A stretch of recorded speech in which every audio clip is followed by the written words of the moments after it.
Gente, hoje é terça-feira, vocês sabem, né? Os nossos telespectadores fiéis do Alamanda Revista. Hoje é dia do quadro Doutor Responde.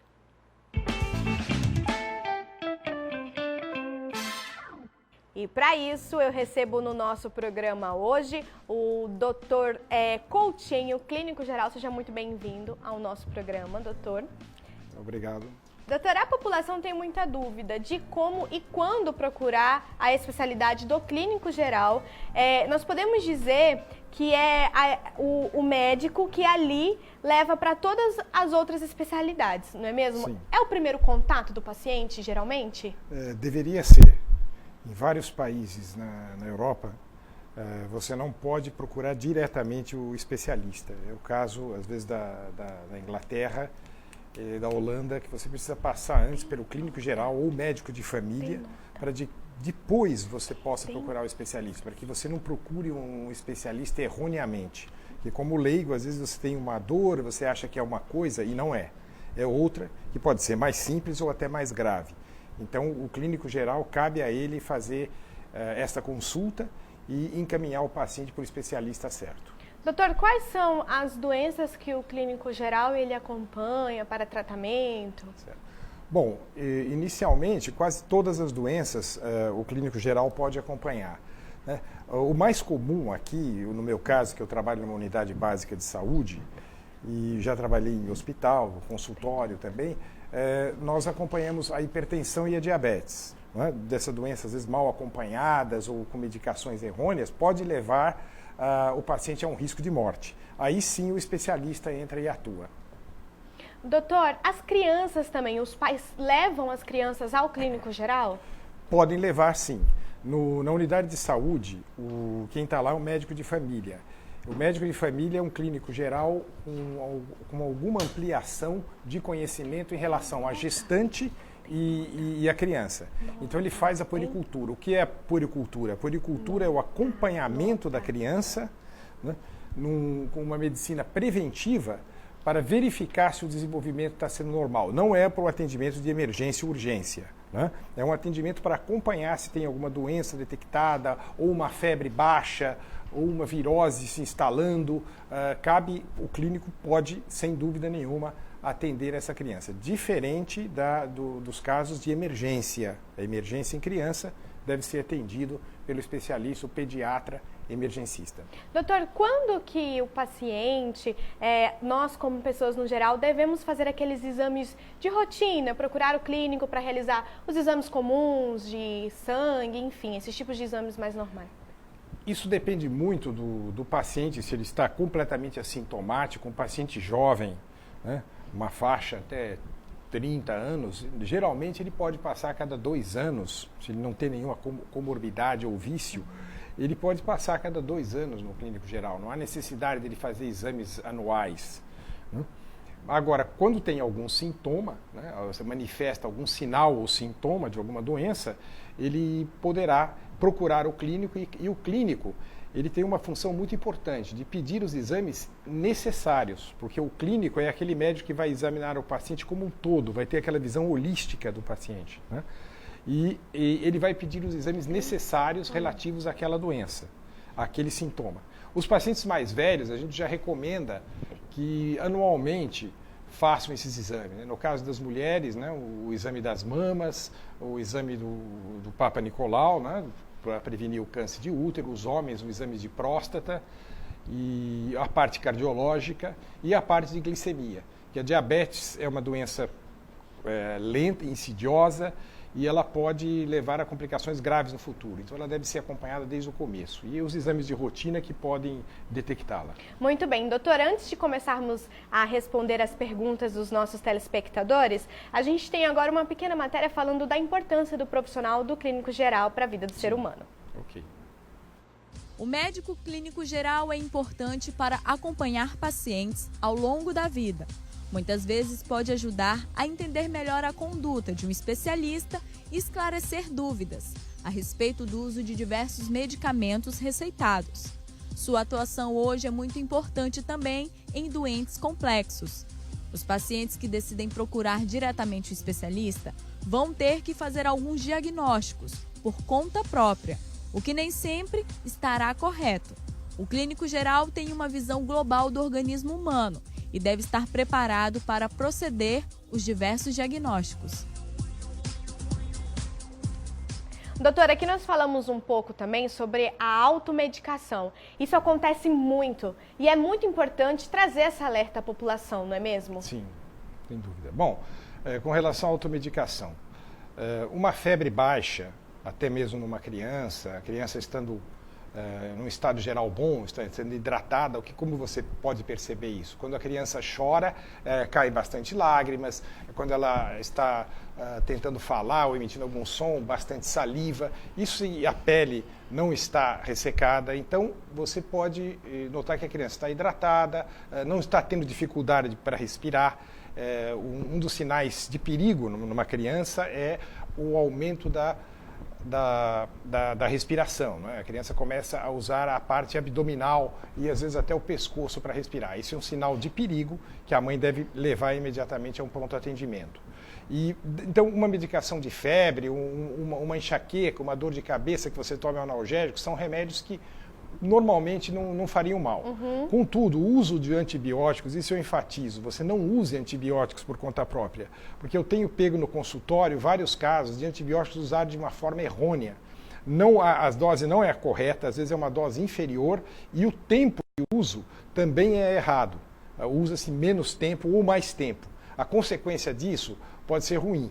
Pode aumentar a resistência do germe invasor, né, e pode não surtir o efeito e a infecção evoluir também de outra maneira. E aí se tornar um caso de urgência.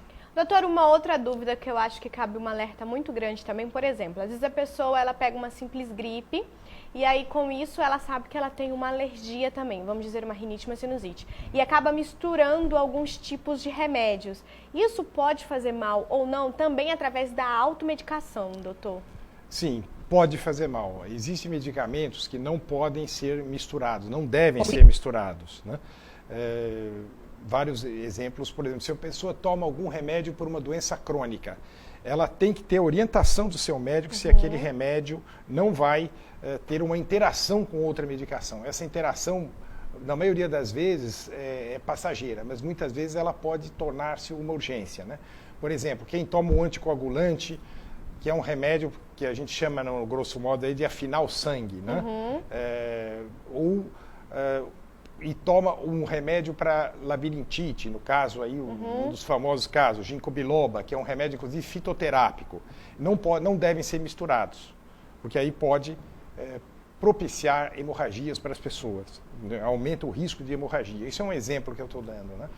Então a mistura de remédios é uma coisa um pouco perigosa. É sempre bom você fazer a consulta com o seu médico e saber. Se você toma por uma doença crônica, para fazer uma pergunta, olha, eu quero tomar tal coisa também, posso tomar, até mesmo uma vitamina, né? Os remédios de alergia, muitas vezes, eles são, numa gripe, por exemplo, eles podem até colaborar, se a pessoa tem uma rinite alérgica, como você falou, eles podem colaborar para diminuir os sintomas. Tá?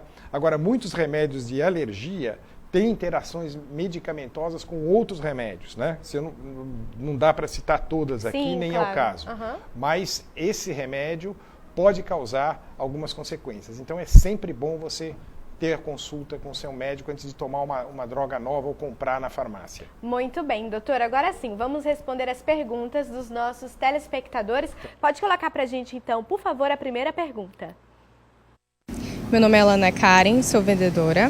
Gostaria de saber se o clínico geral pode diagnosticar alguma enfermidade sem precisar me encaminhar para um especialista. Sim, ele pode identificar várias enfermidades, até mesmo enfermidades graves, que aí precisam ser encaminhadas para o especialista por causa dos recursos que a especialidade pode vir a ter. E muitas, como diz, hipertensão e diabetes, a maioria dos meus pacientes não são encaminhados nem para o cardiologista, nem para o endócrino. Eu consigo tratar esses pacientes com as medicações básicas, desde que eles sigam as orientações e a dieta, porque não adianta nada se o diabético continuar comendo tudo que ele tiver vontade, não tem remédio que vá segurar a diabetes. Mas eu consigo sim. E eu quero lembrar também que no atendimento de pronto-socorro, que são as urgências, né, e emergências, né, É um clínico geral que geralmente está lá na linha de frente. Esse clínico geral ele tem que ter também a noção da urgência e emergência bastante abrangente, inclusive dos pacientes com doenças crônicas. Por exemplo, se chega ao pronto-socorro, quando estou de plantão, um paciente portador de um câncer, eu não posso chamar um oncologista, não preciso chamar um oncologista para atender. Eu tenho que atender a complicação ali, eu tenho obrigação de atender no pronto-socorro e de resolver. Só depois que o paciente estiver equilibrado, né, é que eu posso chamar o especialista para dar algum complemento. Então, o clínico geral ele tem que ter um vasto conhecimento. Ele vai adquirir isso através de uma residência de clínica médica. Infelizmente, ao se formar, o médico, quando se forma, ele tem uma noção geral, mas ainda falta aquela vivência. Então, a residência em clínica médica, ou em medicina de família, ou nas duas, né, é necessário para que ele tenha essa vivência dos diversos aspectos da clínica médica, tanto numa consulta eletiva como numa urgência e emergência. Até mesmo na UTI, é o clínico geral que acaba muitas vezes sendo o plantonista de UTI, com experiência devida, é claro. Muito bem, muito obrigada, doutor. Vamos então para a nossa segunda pergunta com Kevin Batista. Bom dia, meu nome é Kevin Batista, trabalho no comércio. Gostaria de saber se tem um período para procurar um médico ou só quando sente algum sintoma? Olha, como eu disse no começo da entrevista, um paciente jovem que não tenha nenhum problema de saúde, que tenha atividade física, esteja normal, não há necessidade de menos de 2 anos ele procurar um médico, tá? Agora, se você tem algum problema, mesmo que seja um problema simples, uma rinite alérgica, uma alergia à poeira, é sempre conveniente, uma vez por ano, você acompanhar o seu problema. Salvo em situações especiais ou situações de riscos, que envolva que você trabalhe com uma atividade, tenha uma atividade laboral com algum produto que possa causar mal a longo prazo à sua saúde.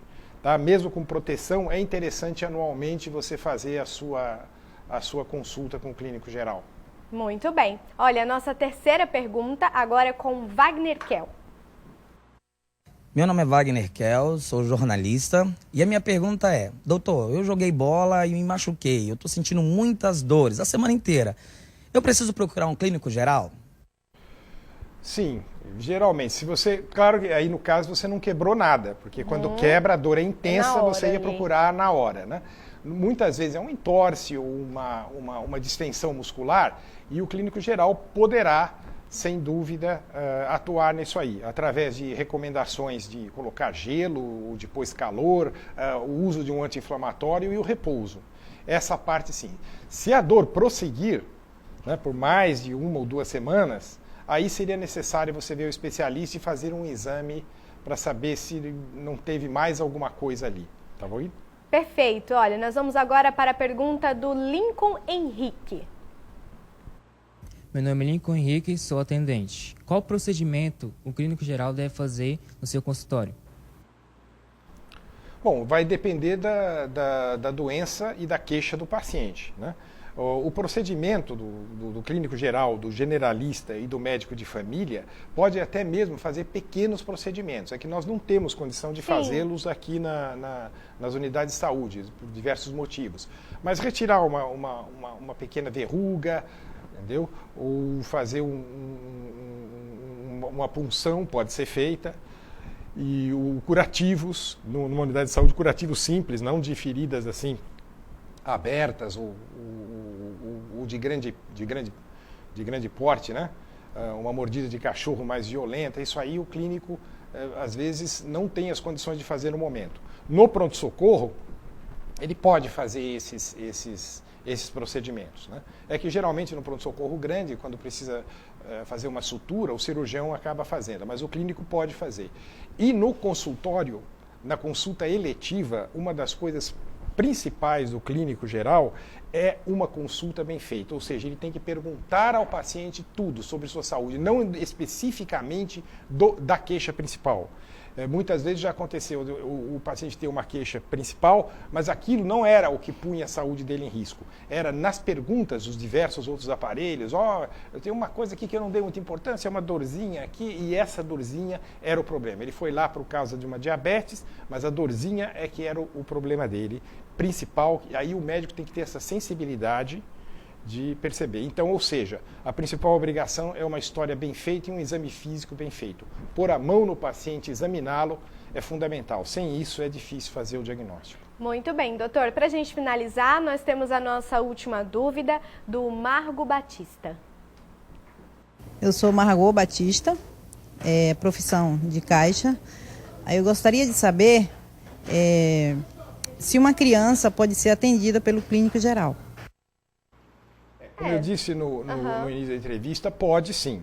Uma criança pode ser atendida no clínico geral. Existe uma certa limitação deste atendimento com relação ao pediatra, tá ok?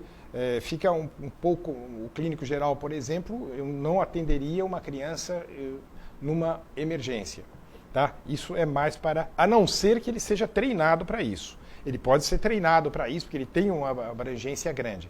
Mas, no consultório, fazer a puericultura, como eu disse, medir a criança, ver se tem alguma normalidade no crescimento, a parte hormonal, a parte de desenvolvimento, perfeitamente. Isso o médico de família faz. A gente recebe um treinamento para isso, mas faz. No pronto-socorro, muitas vezes tem um clínico geral atendendo as crianças. Ele tem um treinamento para atender, inclusive, algumas emergências de uma criança, numa parada cardíaca na criança e tudo. Agora, a doença crônica, o desenvolvimento depois da criança estabilizada, é o especialista que vai, tá? Agora, o clínico geral, ele precisa ter autocrítica de saber até onde ele pode ir, tá? Doutor, muito obrigada pela sua presença hoje no Alamanda Revista, de grande importância, esclarecendo as dúvidas dos nossos telespectadores de algo que é falar sobre a nossa saúde, que com certeza deve ser sempre muito lembrada. Sem dúvida nenhuma. Eu agradeço a oportunidade aqui, em nome de todos os clínicos gerais aqui de Porto Velho. Olha, e esse foi o quadro Doutor Responde de hoje.